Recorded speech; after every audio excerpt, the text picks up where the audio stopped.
prédisait maintenant même un recul de la démographie mondiale, mais en fait, toutes les prévisions nous disent 4 milliards d'Africains d'Afrique d'ici la fin du siècle, peut-être même avant. Et donc, si nous voulons maîtriser les mouvements de population, il n'y a pas d'autre solution que de développer avec l'Afrique un partenariat, et quand je dis partenariat, ça veut dire d'égal à égal, qui nous permette de favoriser le fait, ce qu'attendent tous les jeunes Africains, c'est-à-dire rester au pays pour y vivre et y travailler. C'est ça qu'il faut réaliser aujourd'hui. Si nous ne le faisons pas, les Chinois essayent de le faire, les Turcs, les Marocains, qui pénètrent et qui sont de plus en plus influents en Afrique. Donc moi je plaide pour une diplomatie française beaucoup plus active que la nôtre en Afrique, vis-à-vis de nos pays francophones, des anglophones aussi.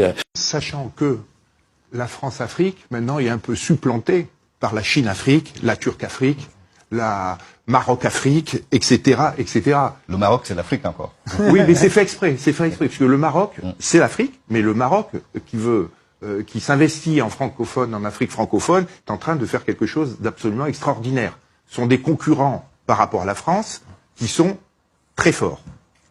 Et vous allez voir que bientôt le Maroc, ça va être une superpuissance africaine qui va déterminer, qui va faire un certain nombre de contrats, surtout sur toute la partie francophone. Alors, on en reparlera comment c'est arrivé et comment ça se passe. C'était d'anciens alliés qui deviennent des concurrents. Il faut en être conscient et il faut voir comment on va traiter cette affaire-là. Sachant que les Marocains sont très forts, et ce sont